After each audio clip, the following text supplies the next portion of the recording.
Hey, super fëmijë, është koha juaj. E jani të dëgjojmë së bashku një histori të re, që do t'ju çojë në një vend ku do të takoheni me miq të rinj dhe ku ndodhen shumë aventura.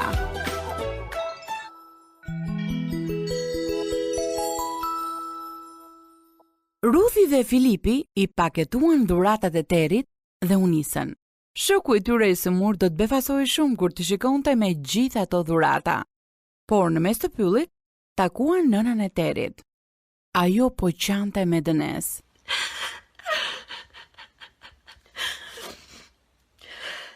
Ruthi u përpoqta ngushëllonte dhe t'i tregonte për Jezusin, bariun e mirë. Jezusi po e kërkonte dhe do ta ndihmonte shumë nga dashuria që kishte për të. Ne sollëm diçka edhe për ju. Kjo është gjithçka që kemi. Ju mund të blini qumësh për Terin me to. Shumë faleminderit. Jeni shumë të mirë. Vazhdoni. Teri po ju pret.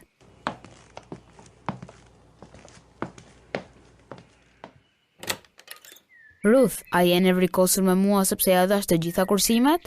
Jo, edhe bari i mirë sakrifikoi me jetën e tij kur vdiq në kryq. Kështu që ne nuk mund të jemi dorë shtrënguar. Teri u gëzua shumë kur pa dhuratat, por ishte shumë i mërzitur në të njëjtën kohë nga sëmundja. Doktori tha që nuk mund të më ndihmoj më. Më mirë të vdes. Të mërzitur, mbërritën në shtëpi në mbrëmje. Halla Margaret kishte pastruar dhomën e miqve.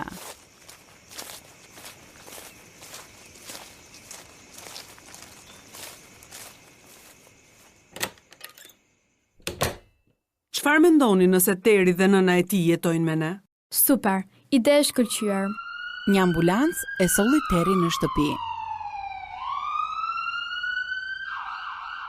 Ati po i pëlqente shumë dhoma e tjere, sidomos fakti që shtrati ndodhej pranë dritares. Kjo është e mrekullueshme. Pastaj, pa foton e varur në mur.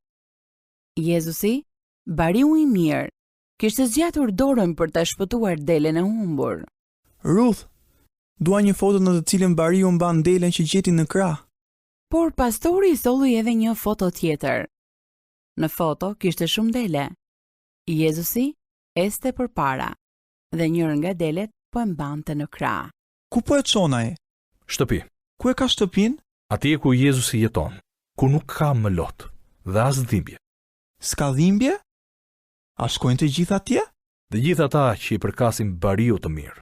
Edhe unë dua t'i përkas atij dhe të shkoj tek ai. Teri u lut dhe e shtrëngoi foto në dorë. Pastaj e zuri gjumi. Por çfarë kuptimi kanë gjithë ato hapa nëpër shtëpi në mes të natës? Do t'ju tregoj më shumë në radiodramën tonë të herës së ardhshme. Diçka po ndodhte. Super fëmijë, këtu përfunduan edhe minutat tona për sot. Këto histori mund t'i ndiqni në çdo kohë në YouTube në kanalin e Radio 7 Albania. Nëse keni pyetje na shkruani në fëmijë@radiovis7.net. Nga Leda, miru dëgjofshim së shpejti.